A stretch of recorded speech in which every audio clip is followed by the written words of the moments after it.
Hello and welcome. Today's practice is a 20-minute healing hatha for absolute beginners.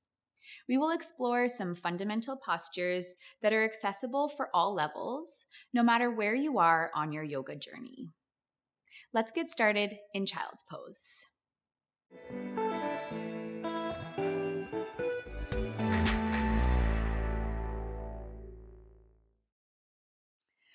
All right, we'll get started in child's pose, Balasana. So I like to always suggest knees a little bit wider apart, or you could take knees closer together if you want a little bit of a deeper stretch through your spine. Take whatever works for you. If you're finding that your hips are really floating very high away from your heels, you could use a block underneath your hips at whatever level kind of works for you. Arms can reach forward. You also have the option to reach your arms back. Forehead doesn't have to touch your mat. If you find you're really far away from the mat, once again, maybe bring a block underneath. As always, take what fits, do what feels right for your body. We'll take a few breaths to land and arrive into the space onto your mat.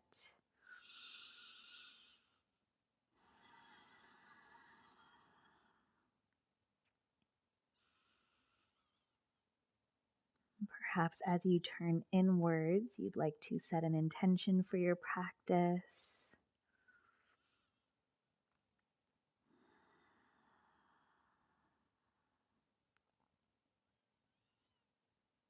It might just be one word or a phrase.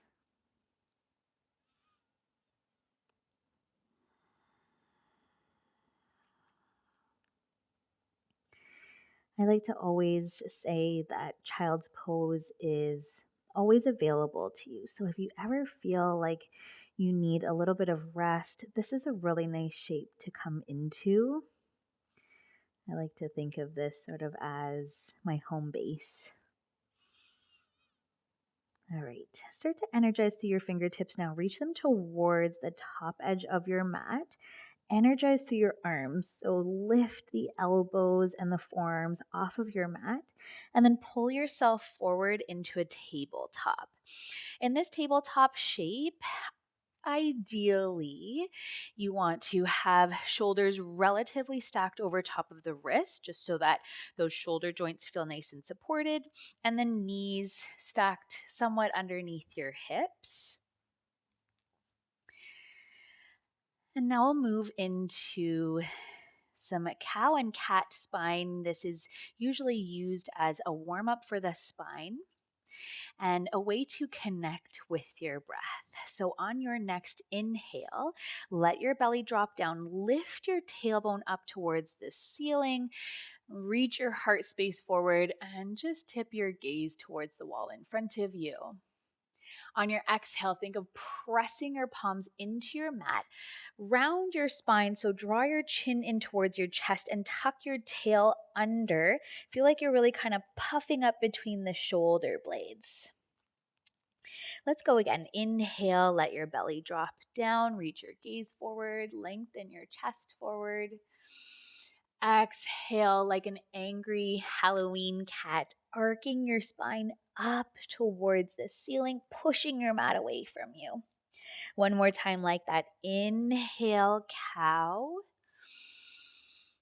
Exhale, cat.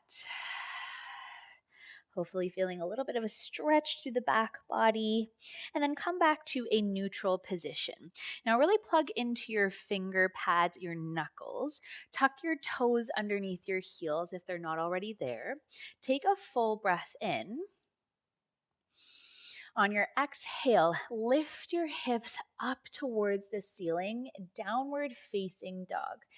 Probably have heard of this shape, quite familiar with this shape. And this might look different for everyone. So you might find that it is a lot more accessible to keep your knees bent in this shape.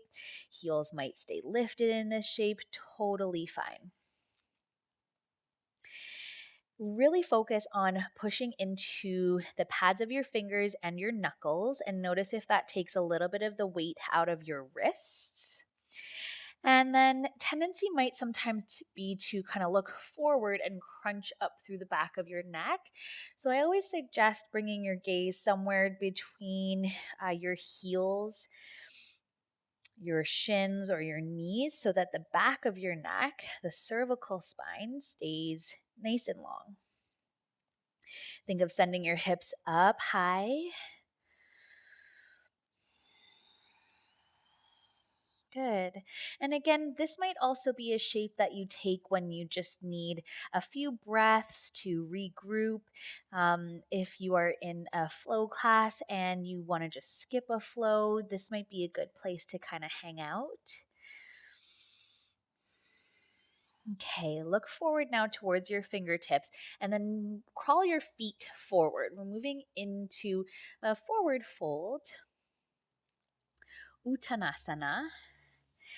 And once again, check in with your hamstrings. Maybe it feels better to keep a slight bend in your knees. This might be a good place to also invite some blocks underneath your hands. You could even kind of fold forward and just let your elbows rest in this shape. So you might come across sort of like a passive forward fold, which is more of like a rag doll. You might be invited to move into more of an active shape. So in that case, maybe think about drawing the thighs up towards your hip bones, and getting a little bit of a deeper stretch into your hamstrings. Okay, so this is forward fold Uttanasana. From here, bend into your knees. Let's slowly start to roll up. You might walk your hands to the tops of your thighs and gently kind of press into the legs to help support. Think of your chin, your forehead, the last to arrive into Tadasana, mountain pose.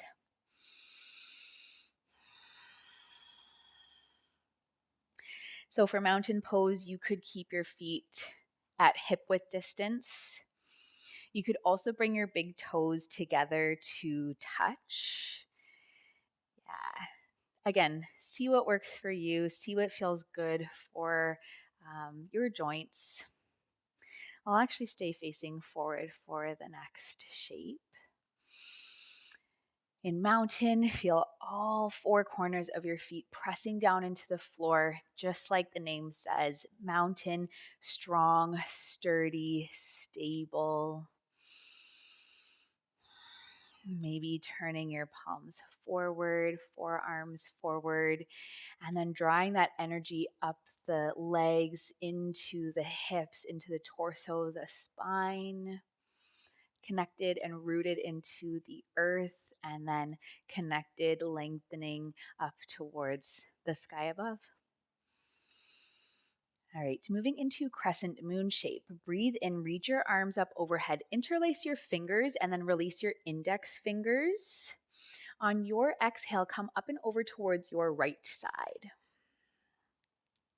So as you can see, we're creating this crescent moon shape. Think of pushing into the outer edge of your left foot. See if that creates a little bit more stability. Maybe you can reach a little bit further over towards the right side. Keep the shoulders nice and soft, legs really strong so they can support this side bend. Good. Breathe in, bring yourself back up through center. And then exhale, bend your knees, bend your elbows, just take a little break. Switch your grip. Take a breath in to lengthen up. Exhale over towards your left side. Good. So again, push into the outer edge of your right foot this time. Reach your hips towards the right. Soften your shoulders. Keep the chest rolling forward. So side bending, we're creating a lot of space through the sides of the rib cage, and stretching into the intercostal muscles and creating space for Deeper breaths. All right, on your inhale, come back up through center. I'll turn to face this way again. Separate your palms and then breathe out. Sit your hips back like you're sitting into a chair for Utkatasana. You could keep your arms up. You might want to reach your arms forward.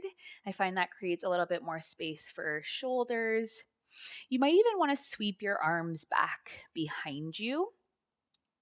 Again, explore that, see what works for your shoulders. I'm going to reach my arms forward. All right, so maybe sit a little bit further. Challenge your leg strength. Keep lengthening out through the crown of your head. Draw your navel in.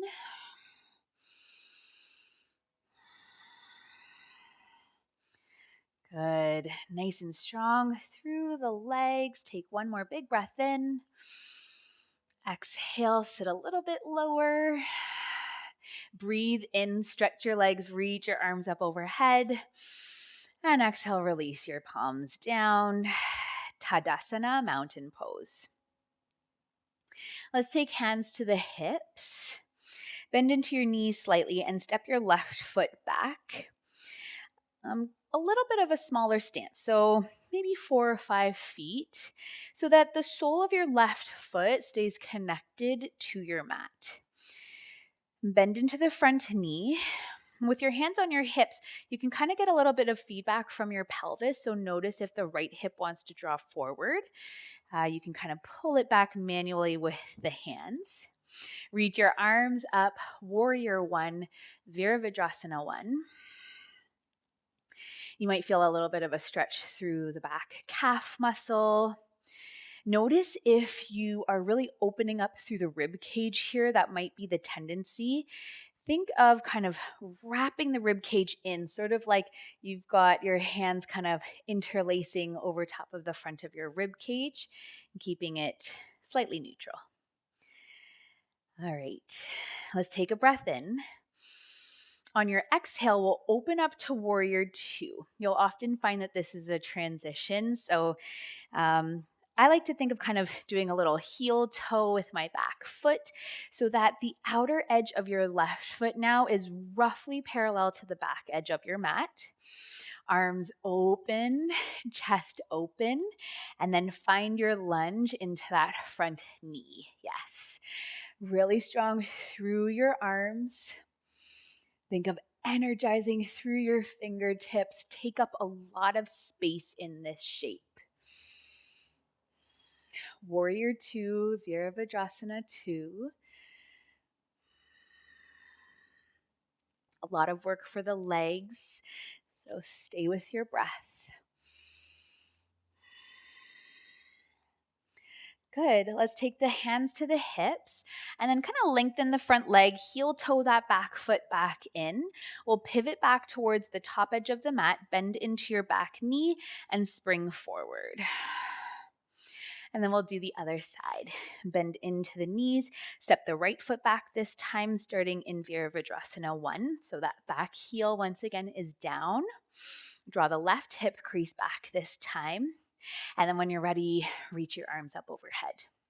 Just like in Utkatasana, powerful pose, you can really take any expression, any shape with the arms here. This might feel like a lot for shoulders, so maybe taking like a little cactus shape. You could even open the arms out towards the sides. Take what fits. Breathe in. Breathe out, transition to Warrior 2. So again, that back foot might do a little heel toe to get a wider stance. Push into the outer edge of your right foot. Lean into the lunge in your left leg and then open those arms out towards the sides. Gentle engagement of the glutes to support. Notice if you're really kind of hinging forward. See if you can stack shoulders relatively on top of the hips. Doesn't have to be exact, but just want to kind of keep the chest lifted up and the torso stacked. Let's stay for one more full breath in. Full breath out, feeling that fire through the front leg. Hands come to your hips. Lengthen through that front leg a little bit and heel toe that back foot in. Turn to face the top edge of your mat. Bend into the back leg and spring forward. Find your mountain pose, Tadasana. Good. And now we'll take a flow down to the floor.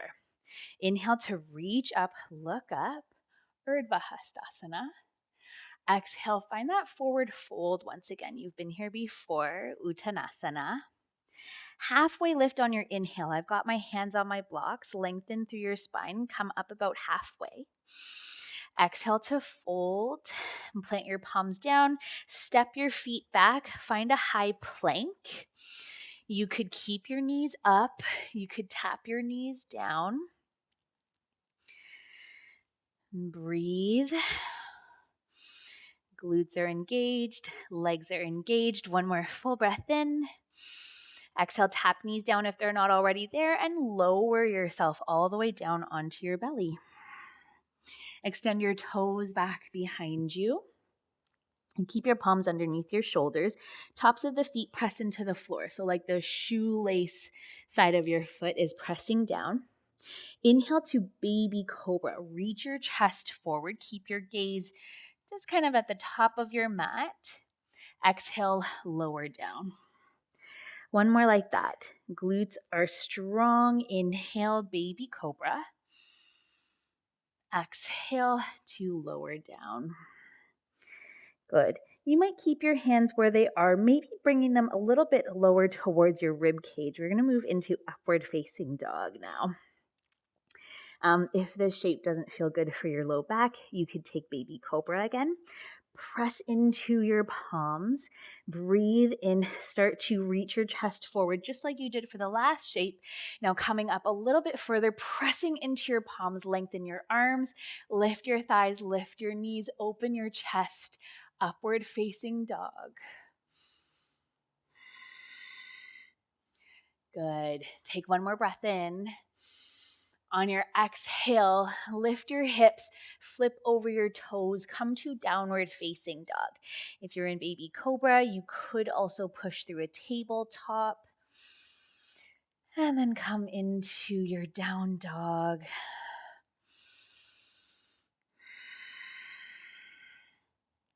Good. Start to walk your hands back towards your toes.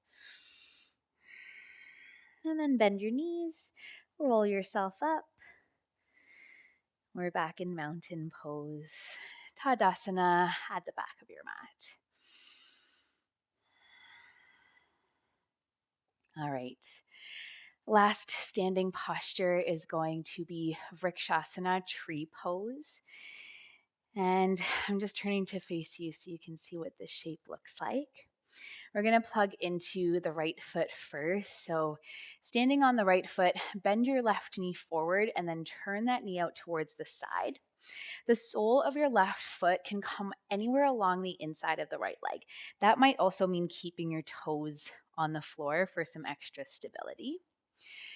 Maybe staying with your hands on your hips, or maybe bringing your palms together in front of your heart. You might even visualize roots growing out of that bottom foot. Nice and tall, steady, sturdy through that supporting leg. One more breath.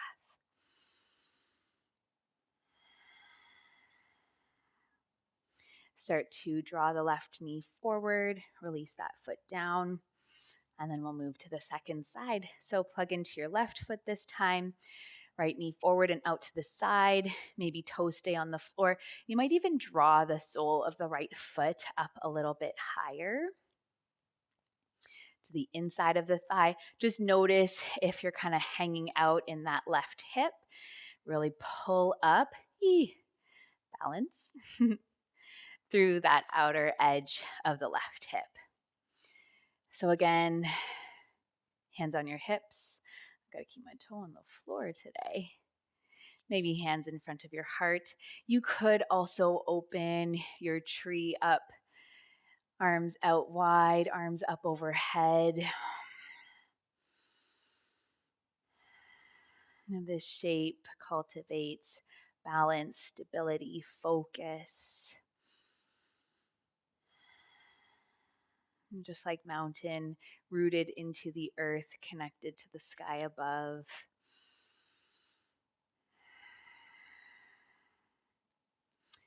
Good. Start to pull everything back in towards the center line of your body. Release the feet down. Mountain pose, Tadasana. And then nice and easy, we're going to just turn towards the back edge of the mat. Come to sit and lie down on your back for your final shape, Shavasana, also known as corpse pose. So a few options here. You could extend the legs long, taking the arms out wide towards the sides, turning your palms upwards, just letting the toes soften and fall out towards the sides.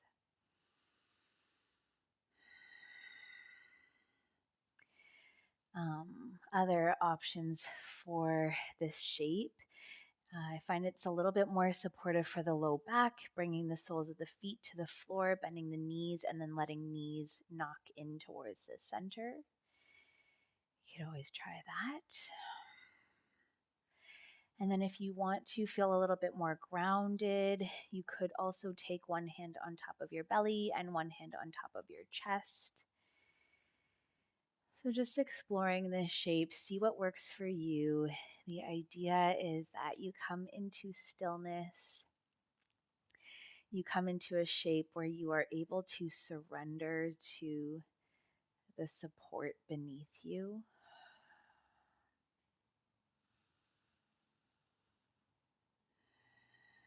Stay here for as long as you can. Surrendering to this stillness, this quiet.